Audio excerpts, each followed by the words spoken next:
Hello friends, so today we will see about the nerve supply in gastrointestinal system. So what is mean by nerve supply?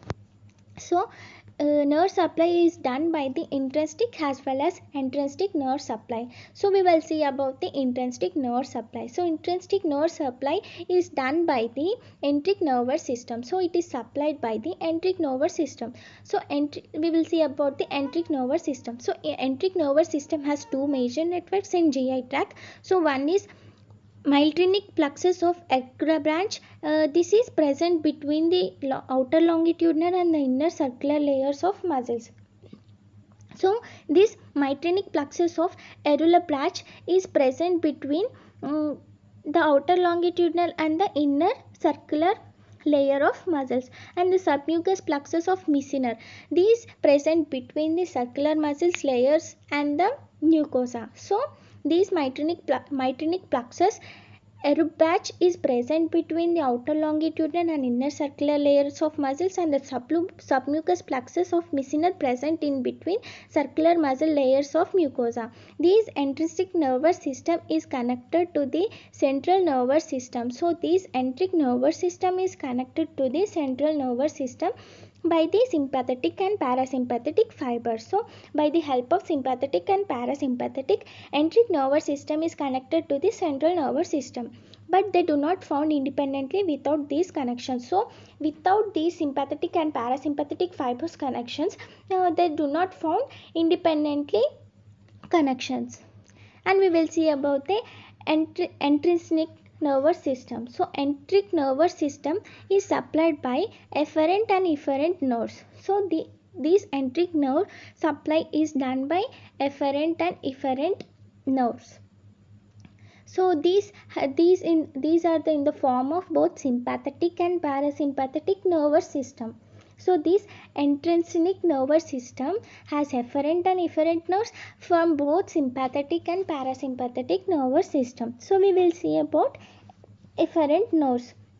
So in efferent nerves, they transmit information from the GI tract to CNS. Means they transmit information from the GI tract to central nervous system, and they pass through the spinal cord and the vagus nerve. So with the help of the spinal cord and the vagus nerve, the nerves transmit information from GI tract to the central nervous system. So we will see about the efferent nervous system. So in the efferent nervous system, there are of two types. So parasympathetic and sympathetic. In parasympathetic, it is supplied by GI tract to its mainly through vagus nerve. So this parasympathetic is supplied by GIT tract is mainly through vagus nerve, and the parasympathetic stimulation increases secretions and motility. So these parasympathetic stimulation increases the secretions and motility. And as we see sympathetic, the sympathetic nerve supply to GI tract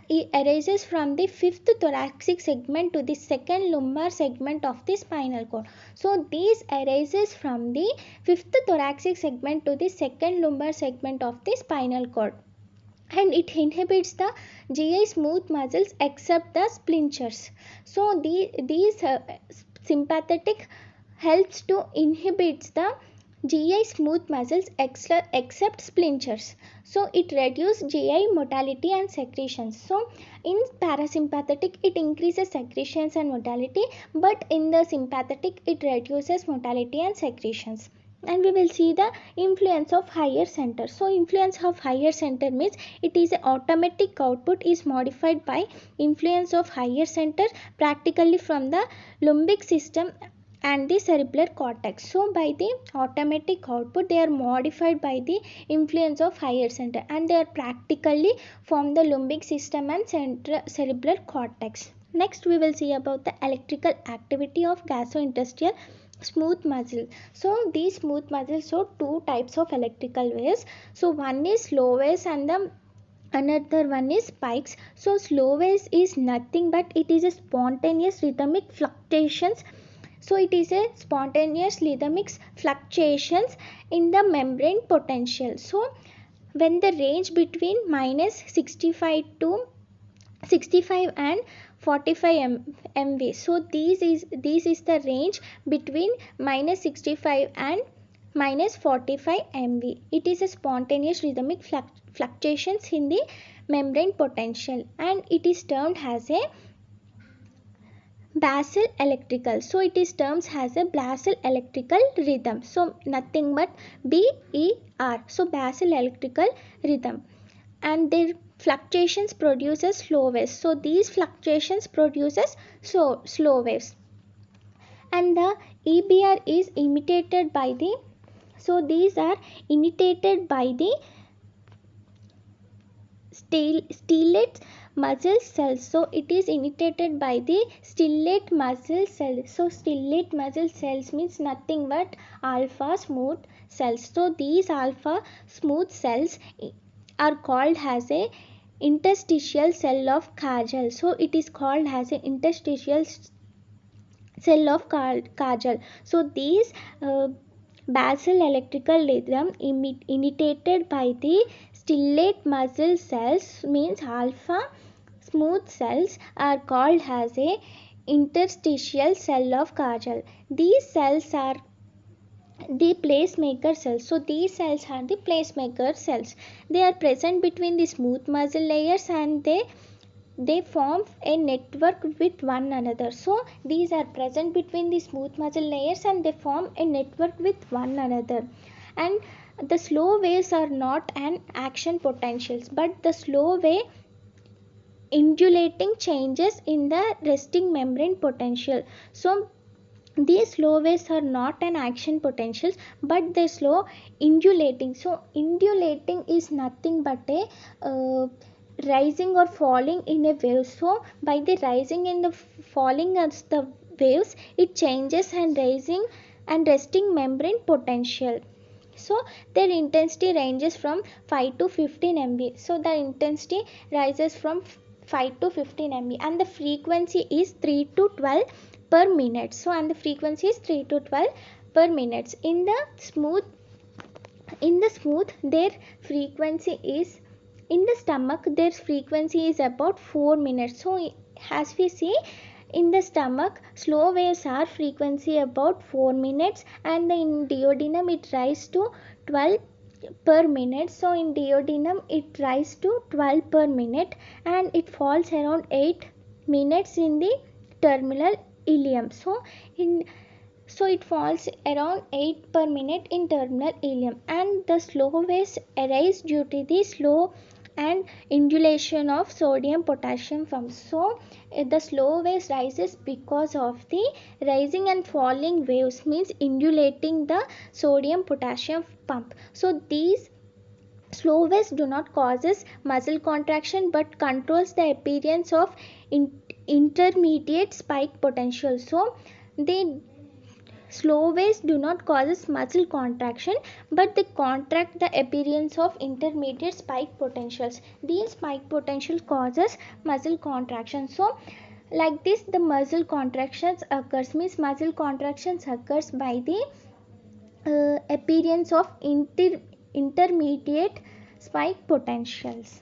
And next we will see about spike.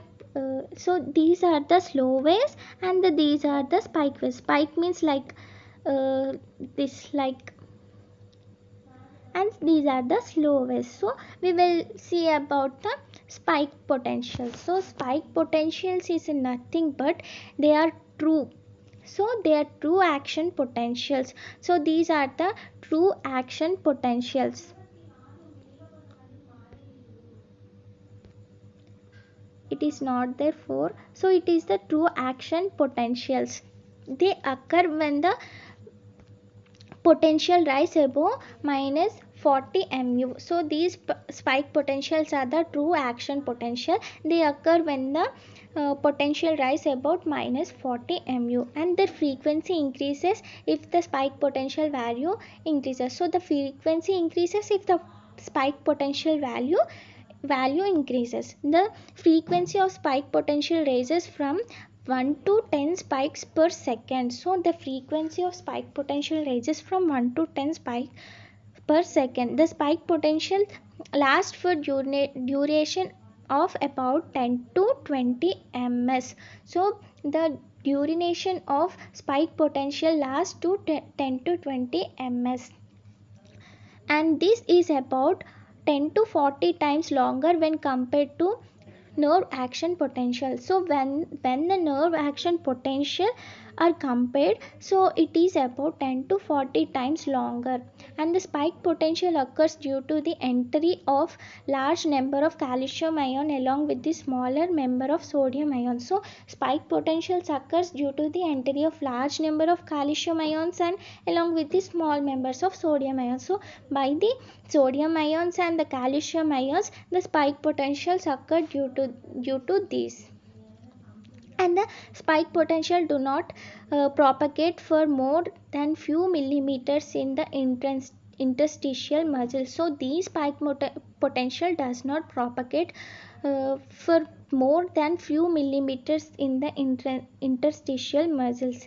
The acetylcholine increases the number of, so these acetylcholine increases the number of spike, and the epinephrine decreases the number of spikes. So these epinephrine decreases the number of spikes and the acetylcholine increases the number of spikes.